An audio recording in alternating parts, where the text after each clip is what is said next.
Dobar dan, dobrodošli u našu virtualnu učionicu na otvorenom. Danas par riječi o linearnoj perspektivi. Već smo par puta imali lekcije o toj temi, crtali smo ulice, kuće, sobu, ali još nikad nismo išli u visinu. Idemo. Prije no što krenemo slikati, malo teorije. Linearna perspektiva je način prikazivanja prostora. Trudimo se zavarati oko da vidi ono čega nema, da vidi dubinu prostora, odnosno trodimenzionalnost prostora i predmeta na ravnoj 2D podlozi. Pratimo auto. I cesta i auto postaju sve manji i gube se u daljini, u točki koju zovemo očište. Na engleskom se to zgodno zove vanishing point, točka u kojoj sve nestaje. Linearna perspektiva je vrlo praktična kad želimo crtati i slikati barem donekle pravilne stvari, jer se na njima lijepo vidi kako sve linije idu prema očištu i tamo naizgled nestaju, stvarajući privid dubine prostora. To možemo vidjeti na primjerima mosta, bez obzira na kut gledanja. Ako je most duži, dubina prostora je još više očita. Ne moramo uvijek gledati mostove i autoceste. I na primjerima manje ravnih cestica i šumskih puteva vidimo to isto. Gledamo fotografiju pruge. Znamo da je razmak između tračnica uvijek isti i da su pragovi jednake veličine. Kad pogledom pratimo prugu, tračnice postaju sve uže kao i razmak između njih. I svaki sljedeći prag isto djeluje sve manji. Smanjuje se i razmak između pragova. Idealan primjer linearne perspektive. Kako bi to crtali? Povukao bi liniju horizonta, povukao bi dvije linije koje idu prema očištu. To je najbitniji dio. Jednom kad to skiciramo, sve ostalo je u biti dodavanje detalja.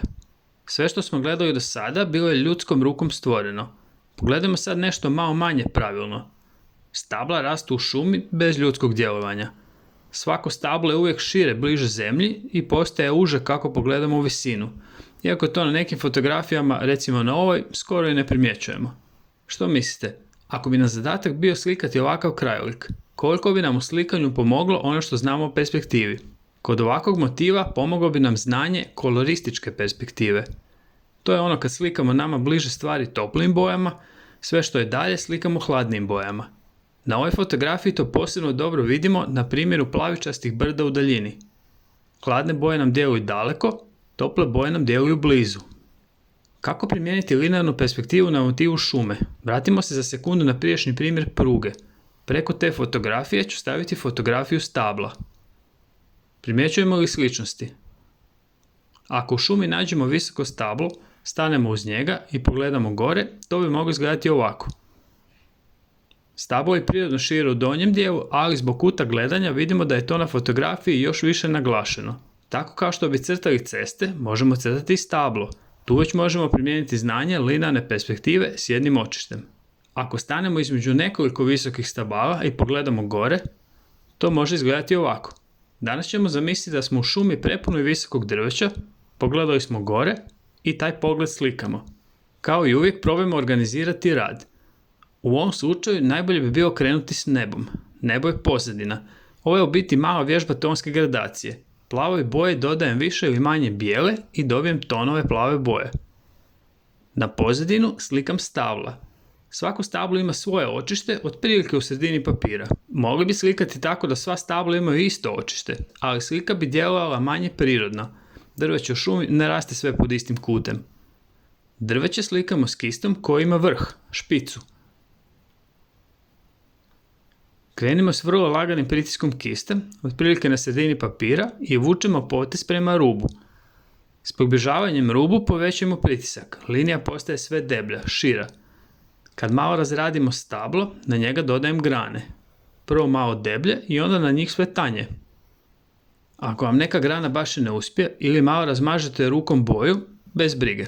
Radimo dalje. To sve možemo kasnije pokriti novim slojem boje. Za drveće sam koristio tamnu smeđu, umbru.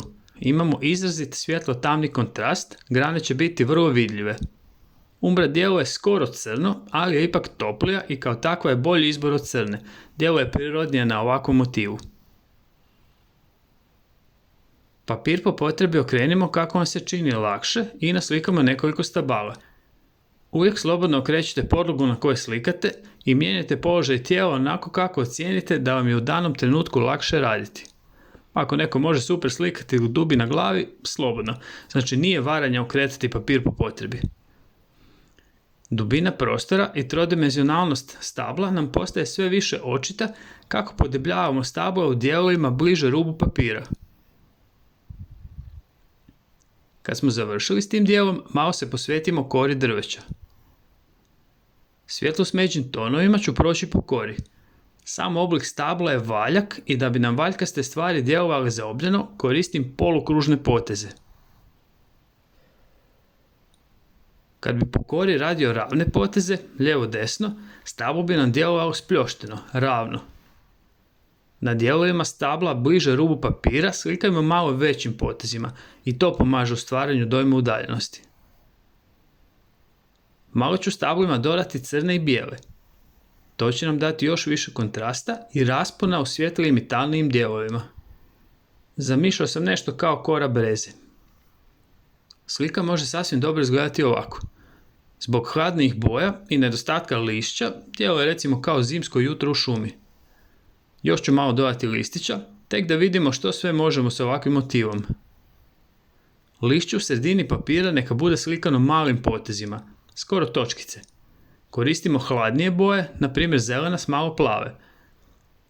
To lišće je najdalje od nas i zato koristimo sitne poteze i hladnije boje. Lišće koje je bliže rubu papira slikamo sve većim potezima i toplim bojama. Sjećamo se, to su principi kolorističke perspektive. Ovo bi bila gotova slika. Probajte na ovakav način naslikati nekoliko stabala.